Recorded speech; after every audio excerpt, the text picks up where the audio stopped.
గుంటూరులో జరిగిన NAREDCO property షోను CM Chandrababu ప్రారంభించారు. ఈ సందర్భంగా ఆయన మాట్లాడుతూ పడకేసిన నిర్మాణ రంగాన్ని మళ్లీ పైకి తీసుకురావాలని, గత 5 ఏళ్లు అన్ని రంగాలను పతనావస్థకు తీసుకొచ్చారని, రాష్ట్రాన్ని సమస్యల వలయంగా మార్చేశారని మండిపడ్డారు.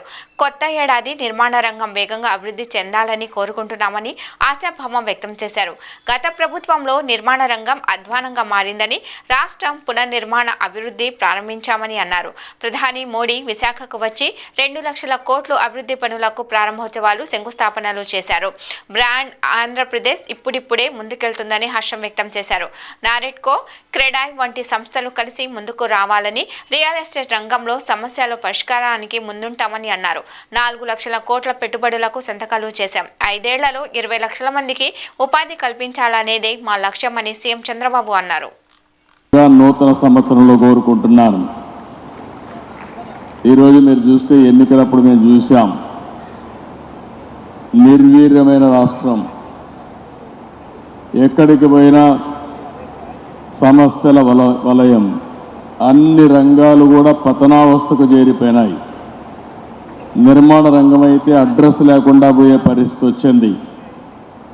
మేము ఆ రోజు ఒకే మాట చెప్పాం, మమ్మల్ని ఆశీర్వదించండి, మళ్ళీ ఆంధ్ర రాష్ట్రాన్ని అన్ని రంగాలలో అభివృద్ధి చేసే బాధ్యత మేము తీసుకుంటామని చాలా స్పష్టంగా ఆ రోజు మీ అందరికీ హామీ ఇచ్చాం.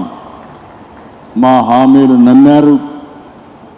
ఎప్పుడు చరిత్రలో నేను చాలాసార్లు ఎన్నికల్లో పోటీ చేశాను, కానీ స్ట్రైక్ రేట్ చూస్తే 93%, అంటే పెట్టిన అభ్యర్థుల్లో 93% గెలిచారు. అదే సమయంలో 57% ఓట్లు కూడా వేశారు.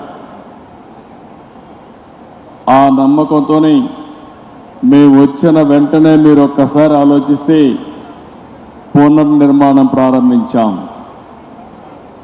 ఎటు చూసినా విధ్వంసమే, ఎటు చూసినా అంధకారమే. ఎటు పోవాలంటే కూడా ఇప్పటికి కూడా మాకు ఇంకా చాలా సమస్యలు ఉన్నాయి. కానీ అడుగడుగునా ప్రతి ఒక్కరోజు కూడా ఆలోచిస్తున్నాం. ఆలోచించి నిన్నే మీరు చూస్తే ప్రధానమంత్రి గారు వచ్చి ఆంధ్రప్రదేశ్ రాష్ట్ర చరిత్రలో ఎప్పుడూ రాని విధంగా 2,08,000 కోట్ల రూపాయలకు ఫౌండేషన్లు వేశారు. ఇంకో పక్క ఇనాగరేషన్లు చేశారు. అంటే ఇప్పుడిప్పుడే కొత్తగా పెట్టుబడులు వస్తున్నాయి, విశ్వాసం పెరుగుతూ ఉంది. బ్రాండ్ ఏపీ ఇప్పుడిప్పుడే మళ్ళీ ముందుకు పోయే పరిస్థితి వస్తూ ఉంది.